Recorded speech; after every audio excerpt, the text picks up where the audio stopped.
des questions géopolitiques, quand vous regardez, il faut aussi retourner dans l'histoire. Vous qui avez les portables là, et regardez sur les portables, Houphouët-Boigny l'a dit, Thomas Sankara l'a dit.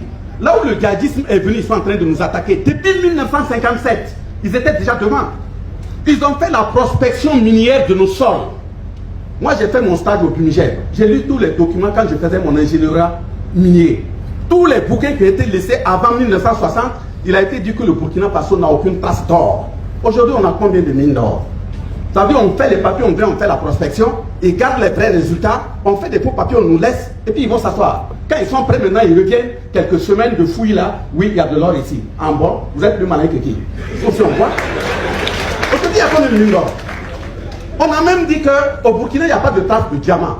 J'ai dit ça, c'est faux.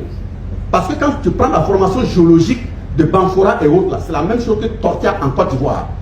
Il ne peut pas ne pas avoir du diamant ici. Voilà des permis de prospection diamantifère qu'on est en train de faire à Banfora. Même le pétrole, on va en trouver sur notre sol. Et c'est pour ça que les gens vont en train de se battre.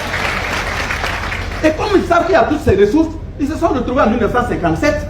On a découpé une partie du Mali, une partie du Burkina, une partie du Niger et autres. Et ils ont formé ce qu'ils ont appelé l'Organisation commune des régions sahariennes.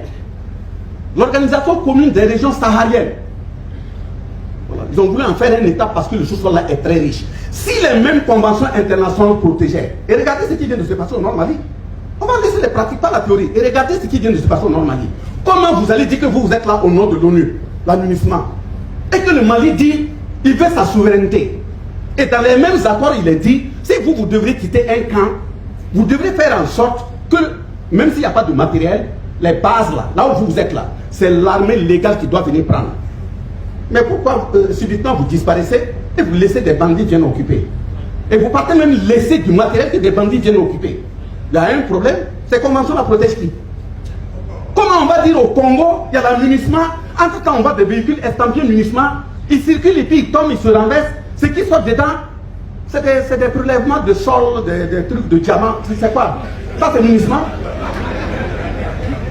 Et si effectivement les mêmes conventions devaient protéger le pays, un pays qui dit je vais aller véritablement me rendre indépendant, chercher mon partenariat pour pouvoir me développer, ça aussi ça devient un problème. Quand je dis ça devient un problème là, toutes les décisions qui ont été prises aujourd'hui, dans notre temps, avec le capitaine en tête, ceux qui sont en face là, je le dis, je le répète, ce n'est pas des enfants de cœur. Je répète, ce n'est pas des enfants de cœur. Et de ce point de vue, s'ils arrivent à mettre la main sur l'équipe dirigeante, voilà pourquoi je dis que ce n'est pas une question de temps. Les décisions qu'on prend là, ce n'est pas parce que c'est le moment qu'on les prend. On les prend parce que les dirigeants ont décidé dans cette période de dire si nous allons mourir, nous allons mourir. Mais il faut qu'on meure utile pour que notre peuple puisse vivre. C'est tout.